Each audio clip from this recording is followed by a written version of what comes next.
नमस्कार, मैं अमित पांडे ज्योतिषी अपने YouTube चैनल पे आप सभी का स्वागत करता हूं। आज हम बात करेंगे देवगुरु बृहस्पति के गोचर के बारे में। वैदिक ज्योतिष में देवगुरु बृहस्पति को शुभ और बहुत ही लाभकारी ग्रह माना जाता है। यह लगभग 12 से 13 महीने के अंतराल पे राशि परिवर्तन करते हैं, जिसके बाद एक राशि से निकलकर दूसरी राशि में प्रवेश करते हैं, गोचर करते हैं। देवगुरु बृहस्पति का 19 अक्टूबर को दोपहर 12:57 पर कर्क राशि में प्रवेश कर रहे हैं, अर्थात यह कर्क का गोचर होगा देवगुरु बृहस्पति का। चूंकि गुरु कर्क राशि में उच्च के होते हैं और अब ये देवगुरु बृहस्पति कर्क राशि में 3 दिसंबर तक रहने वाले हैं। फिर इसके बाद वक्री होकर पुनः अपनी जो पहले की राशि है मिथुन राशि में प्रवेश कर जाएंगे। अब आपको बता दूं कि गुरु साल 2025 में 2 बार अपने गोचर को परिवर्तित करेंगे। दरअसल देवगुरु बृहस्पति अभी अतिचारी हो गए हैं। अतिचारी का अर्थ होता है कि बहुत अधिक गति से चलना, बहुत तेज चलना। अतिचारी होने के कारण से ये बार बार राशि परिवर्तन साल 2025 में कर रहे हैं। आपको यह भी बता दूं कि अभी देवगुरु बृहस्पति मार्गी हैं, मार्गी होकर के कर्क में संचरण कर रहे हैं और ये 12 नवंबर को वक्री हो जाएंगे।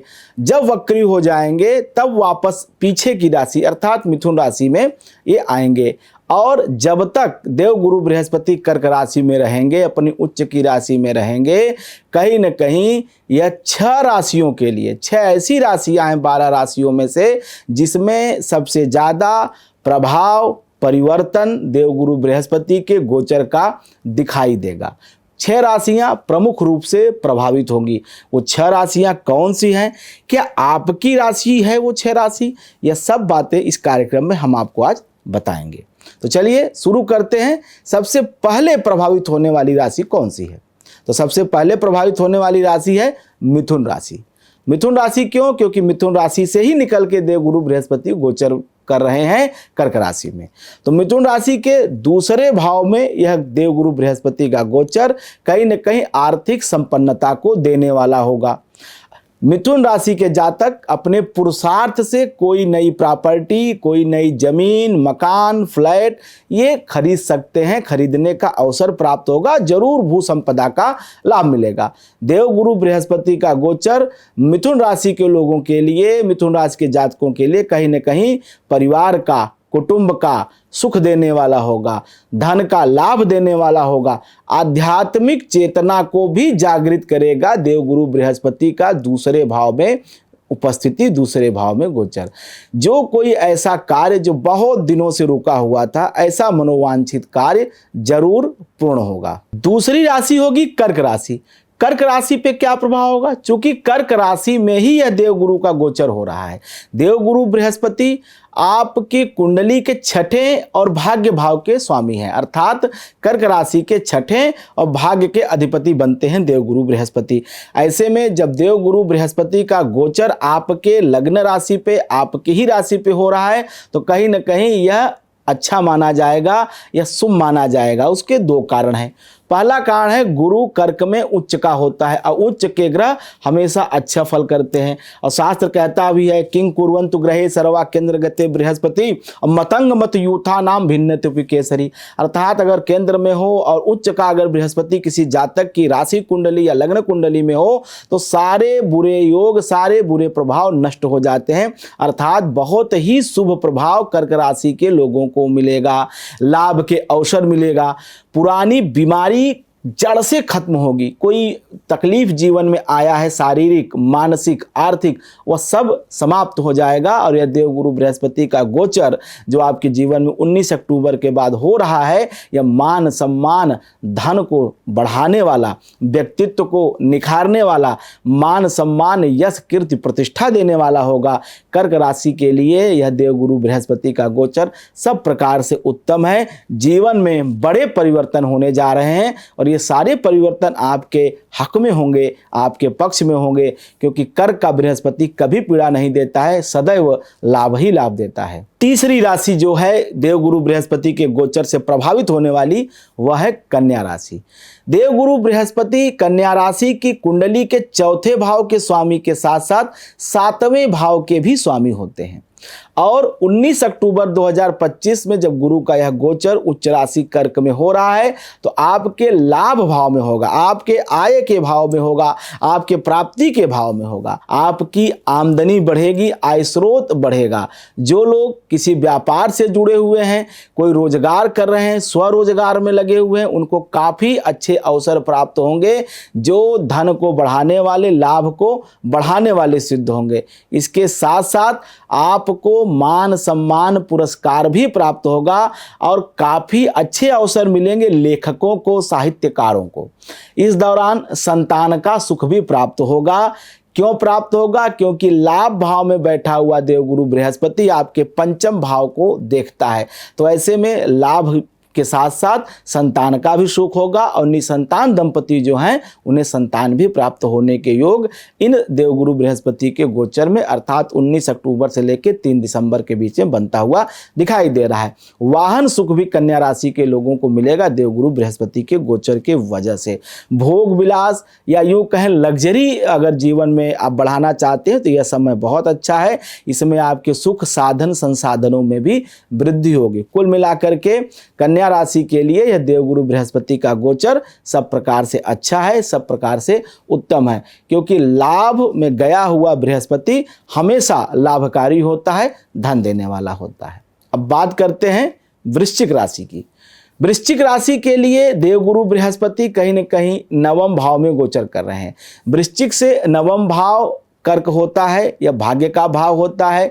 यह देवगुरु बृहस्पति भाग्य को वृद्धि करने वाले होंगे, यात्रा से लाभ देने वाले होंगे, पिता की संपत्ति से लाभ मिलेगा। पिता की संपत्ति से लाभ का अर्थ यह है कि पैतृक संपत्ति से आपको मुनाफा होने वाला है, चाहे वह किराए के रूप में हो, चाहे वह आपकी प्रॉपर्टी के मूल्य बढ़ने के संदर्भ में हो। कुल मिलाकर के पैतृक संपत्ति और पिता से लाभ होता दिखाई दे रहा है।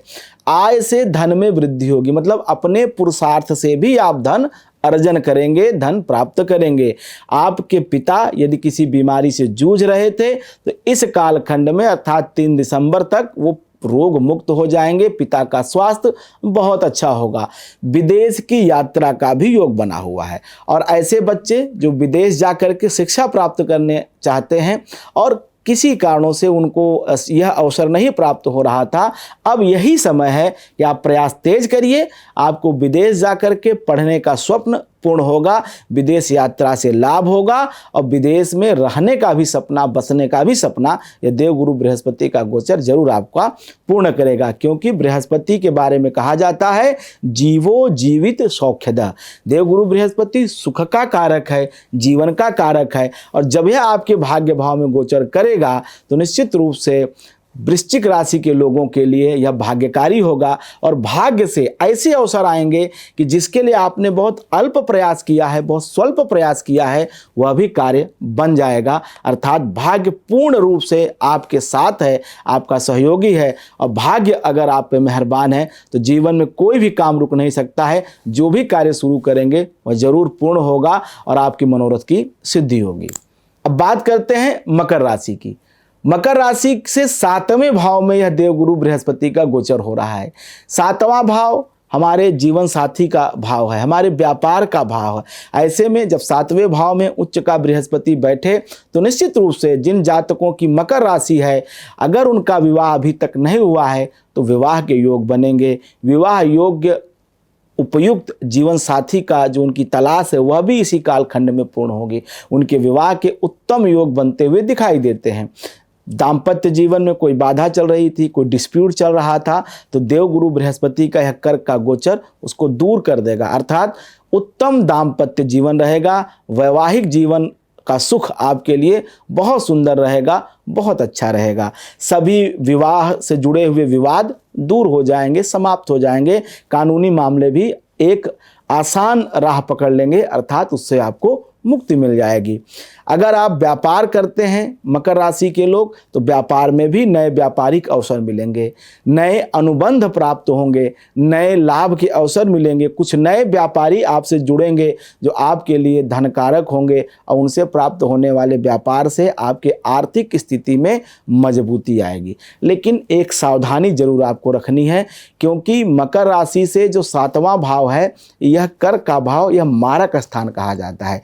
जाया कुटुंबकादिसौ मारकौ प्रकीर्तिता, अर्थात द्वितीय भाव और सप्तम भाव सबके लिए मारक होता है। ऐसे में जब देवगुरु बृहस्पति का सप्तम में गोचर हो तो पेट से जुड़े हुए, लीवर से जुड़े हुए, आंतों से जुड़े हुए, डायबिटीज से जुड़े हुए, पैंक्रियाज से जुड़े हुए बीमारियां होती हैं। तो ऐसे रोगों के प्रति थोड़ी सी आपको सावधानी रखनी चाहिए। बड़ी चिंता का विषय नहीं है, लेकिन सावधानी रखेंगे तो यह चीज़ भी आपके लिए ठीक प्रकार से आप इससे डील कर पाएंगे, कोई दिक्कत नहीं होगी। शेष रुपए पैसे और कार्य के संबंध में यह देवगुरु बृहस्पति मकर राशि के लिए सब प्रकार से उत्तम है, सब प्रकार से आनंद देने वाला है। अब बात करते हैं मीन राशि की। मीन राशि से पंचम भाव में यह देवगुरु बृहस्पति का गोचर हो रहा है। अब पंचम भाव में देवगुरु बृहस्पति बैठे हैं तो निश्चित रूप से आपके भाग्य भाव को देख रहे हैं, आपके लग्न को देखते हैं। तो ऐसे में यह कहीं न कहीं भाग्य से धन दिलाने वाले होंगे। भाग्य से संबंधित जितने भी कार्य हैं, या यूँ कहें भाग्य के सहारे जिसको आपने छोड़ दिया है, वो सारे काम इसी कालखंड में बनते हुए दिखाई दे रहे हैं। ऐसे में आपको भाग्य के वजह से कहीं से धन प्राप्त होगा, अर्थात धन मिलेगा। कोई ऐसा पुराना व्यापारिक कार्य या पुराना रुका हुआ कार्य, चाहे मकान से जुड़ा हुआ कार्य हो, चाहे शिक्षा से जुड़ा हुआ, चाहे व्यापार से जुड़ा हुआ, चाहे नौकरी में प्रमोशन की बात हो, यह सब प्रकार के रुके हुए कार्य इसी कालखंड में पूर्ण हो जाएंगे। न्यायालय में कोई आपने मुकदमा कर रखा है जिसके परिणाम आपके पक्ष में अभी तक नहीं आ रहे थे, बार बार आपको वहाँ निराशा हाथ लग रही थी, यह निराशा भी अब आपकी दूर होती दिखाई दे रही है। क्योंकि मीन राशि के लिए यह देवगुरु बृहस्पति का गोचर न्यायालय में मुकदमों में जीत दिलाने वाला सिद्ध होगा। संतान सुख की इच्छा जो अभी तक पूरी नहीं हुई थी, वह कर्क में बृहस्पति के जाने से पूर्ण होगी मीन राशि के लोगों को, क्योंकि यह पंचम में गोचर हो रहा है। मन को प्रसन्नता हो ऐसा कार्य आपके संतान करेंगे, अर्थात संतान का सुख सब प्रकार से बढ़ने वाला है। आपकी संतान कोई बड़ा पद प्राप्त कर सकता है, कोई बड़ी प्रतिष्ठा भी प्राप्त कर सकता है। ऐसे में संतान से सब प्रकार से सुख मिलता हुआ दिखाई देता है। आप की संतान उच्च शिक्षा के क्षेत्र में, प्रतियोगी परीक्षा के क्षेत्र में, तमाम प्रकार के जो उसकी पढ़ाई लिखाई नौकरी के क्षेत्र है उसमें वह सफल होता दिखाई देता है।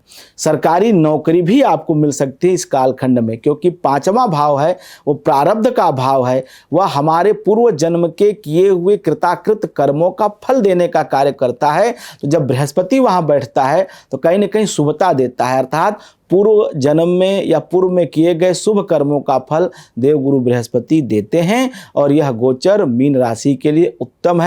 पूर्व में किए गए शुभ कर्मों का फल आपको जरूर मिलेगा इस देवगुरु बृहस्पति के गोचर में।